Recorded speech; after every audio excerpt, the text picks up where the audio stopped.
In 2024, Brat Summer was all that anyone could talk about. Charli XCX was anywhere and everywhere, and her album took the general public by storm. However, while this was the artist's peak, this was not the world's introduction to Charli XCX. She has a history of critically acclaimed albums before Brat, building a fan base and a name for herself over the course of a decade.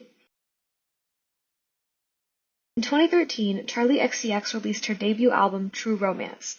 However, it was her 2014 track For the Fault in Our Stars, Boom Clap, that really made her a household name. The success of this song was far beyond anything she had expected it to be, with Charli choosing to push the release date for her album Sucker back so that she could focus on the growing popularity of Boom Clap. This wasn't the first example of extreme success for Charli in 2014, however, as her feature on Iggy Azalea's Fancy also became a breakout hit for the artist. In whole, 2014 seemed to be the year that began to make Charli XCX a household name. In 2019, she dropped her third studio album, Charli. The album, while met with praise, took Charli on a rough journey to get to. She was questioning her entire career after only making mixtapes since 2014's Sucker, and she wasn't even sure if she was the type of artist who could release studio albums. She felt pressure from her label to ensure she was releasing albums at the right time, but she also felt pressure from her fans. She had a completely different album she had created in 2016, which gained a cult following without even being formally recorded.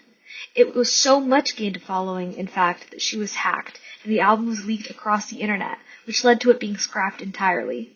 All the artwork that had been created, the songs she had written, the videos that were in the beginning stages of production, gone. Because it had been unfairly taken from her, she felt it would never really be hers anymore. The theft was the reason she stuck to only making mixtapes for a while, fueling her insecurity regarding studio albums. She still held her mixtape releases in high regard, but they were still different from an official studio album. This made the release of Charli even more important to her. Not only did she want to release something she was proud of, but she wanted to create something special for her fans. Thankfully for her, that goal was successful. Notably, this was her first studio album to largely feature collaborations with many of her contemporaries. With features on 9 of the 15 songs, Charli showcased her connections in the industry as well as her ability to seamlessly collaborate with others, regardless of genre differences. Once she was able to see the positive reactions and the success of the album, she was ready to release the next one right away. However, that wasn't necessarily going to be the easiest task to accomplish. After the release of Charli, the music world was largely affected by the COVID-19 pandemic. This led to Charli releasing her DIY album, How I'm Feeling Now, in just a matter of weeks. Now, Charli is no stranger to striking when the iron is hot and creating music at a fairly fast pace, having created the Charli album in just a matter of months, but it's clearly a method that works for her. While it was a differently themed album from Charli, she was, of course, unable to collaborate with just as many artists this time around, it was still a fan favorite release.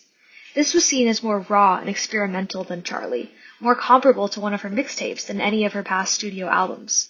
It utilized electronic elements in a heavy amount, showcasing its DIY at-home roots. While this album had more of a cult following of die-hard Charli XCX fans upon release, it gained a new life in the recent months, with the virality of the track Party For You. While its actual playtime may not be that long, coming in at a typical 11 tracks in just 37 minutes, the impact of the album is substantial.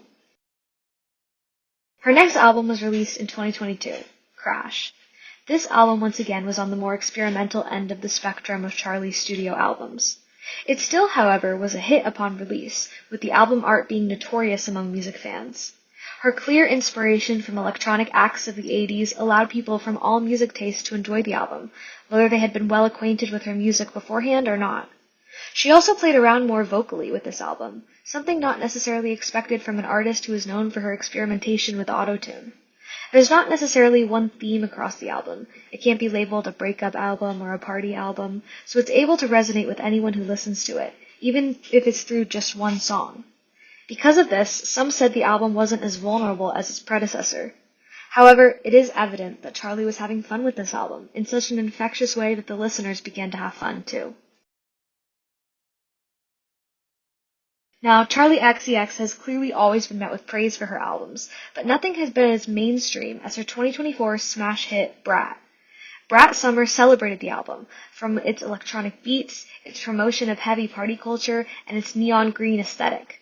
The culture shock from Brat extended far beyond just the musical world. It became a symbol of rebellion for the tumultuous summer. People were making TikTok edits of presidential candidate Kamala Harris to Brat songs and Brat-themed visuals.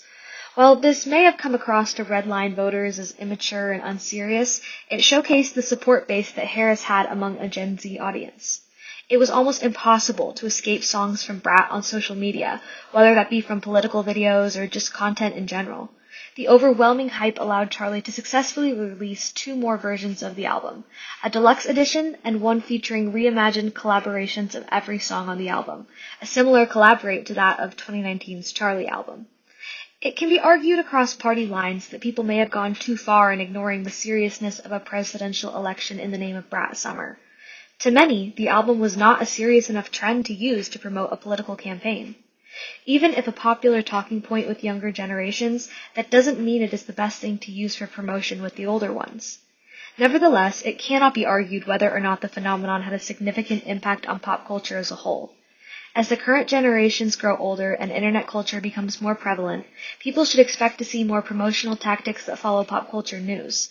The times are changing, and this can largely be credited to the existence of Brat Summer. Looking back at her career, it's hard to pinpoint exactly why Brat was the turning point for Charli XCX's popularity. She had more collaborations on the original Charli album, she was arguably more vulnerable on How I'm Feeling Now, and she utilized the same style of techno beats with Crash, as well as having an iconic album cover. But for some reason, it was Brat that was able to become a cultural phenomenon. Her joint Sweat tour with Troye Sivan only added to the hype, allowing people to experience the album in a memorable live show that became one of the highlights of fall 2024. She capitalized on the success of her album, but did so tastefully and tactfully to properly conserve its meaning for the fans. Ultimately, Charli XCX has had a career path to be admired.